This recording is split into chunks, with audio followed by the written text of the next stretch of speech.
In this video, we're gonna take a deep dive into the relationship between the grasshoppers and the ants in the film A Bug's Life. Ants don't serve grasshoppers. It's you who need us.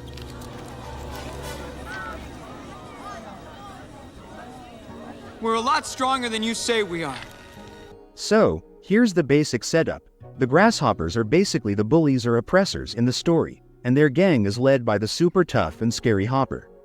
Imagine them as a rough biker gang, but instead of motorcycles, they're bugs, and instead of money, they extort food from the ants every single summer. Now, the grasshoppers don't just randomly take food, they have a system. Every year, the ants collect tons of food, and the grasshoppers swoop in and take a huge chunk of it. They don't really care how much they're leaving behind for the ants to survive on. This might seem like they're just being greedy or selfish, and they are, but there's a deeper reason behind their actions. Hopper's main motivation isn't only about getting food to fill his belly or keep his gang fed. What's really driving him is control. He wants to keep the ants scared and under his thumb. He uses fear and intimidation as his tools, and this works because the ants are smaller, weaker individually and live in a highly organized colony, which looks like it's easily dominated.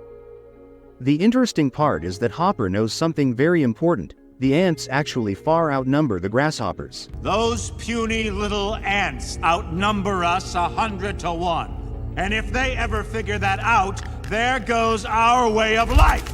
It's not about food. It's about keeping those ants in line. There are way more ants than grasshoppers by a huge margin. Hopper's biggest worry isn't starvation or hunger. It's that the ants might realize their strength if they band together and decide to fight back. If the ants realize they can overpower and overthrow the grasshoppers by using their numbers, Hopper and his gang will lose all their power. So they keep taking a big chunk of the ants' food to send a message. It's like saying, "We're in charge, and if you don't give us what we ask for, things will get a lot worse."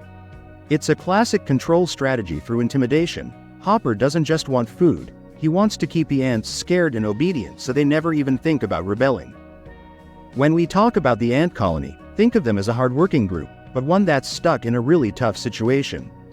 These ants are the ones doing all the heavy lifting. They work tirelessly gathering food not just for themselves, but also for their oppressors, the grasshoppers. The ants are industrious, meaning they work really hard, but at the same time, they're also pretty submissive and scared. They don't rebel or stand up for themselves because they've been living under this annual system of tribute for so long that it just feels like how things are supposed to be. This whole setup really mirrors what we see in real-life situations where a working class gets exploited. The ants are like people working hard but not benefiting fully from their work because what they produce is taken from them by those in power, the grasshoppers in this case. Even though the ants outnumber the grasshoppers by a huge margin, they've never tried to fight back. They've accepted the fact that every summer they have to give up a big part of their food. They live in fear, believing that if they challenge them, things will only get worse. It's like they don't realize, or maybe they do, but are too afraid that if they banded together they could actually defeat the grasshoppers. At the core of this whole system of oppression is the ants' ignorance or fear of their own strength. Because they don't see or believe in their own power, the grasshoppers maintain control easily. But everything changes with one ant named Flick. He's the oddball of the colony. Flick is not like the other ants, he's an inventor and a thinker. Instead of going along with the status quo, he questions it. Flick wants to change things and refuses to accept that the grasshoppers should be in control, taking from the ants year after year. Because Flick is different, the other ants don't take him seriously at first. They think he's weird and troublemaking. He doesn't fit in because he's independent, always trying to come up with new ideas, and he openly challenges how things have been for so long. As the story builds up towards the climax, Flick's determination sparks a huge change. You are mindless, soil-shoving losers, put on this earth to serve us. You're wrong, Hopper.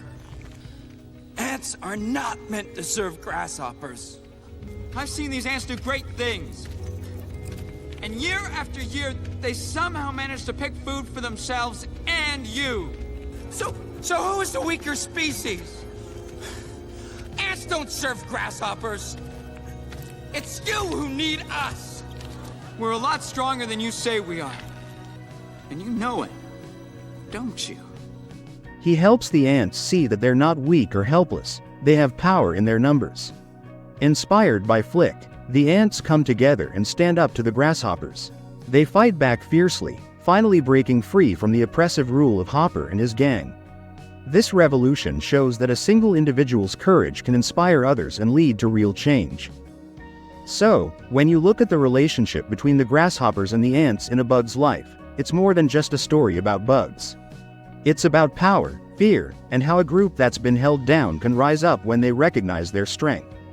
Thanks to Flick, the ants don't just accept their oppression anymore, they take control of their own future and overthrow the system that kept them down for so long.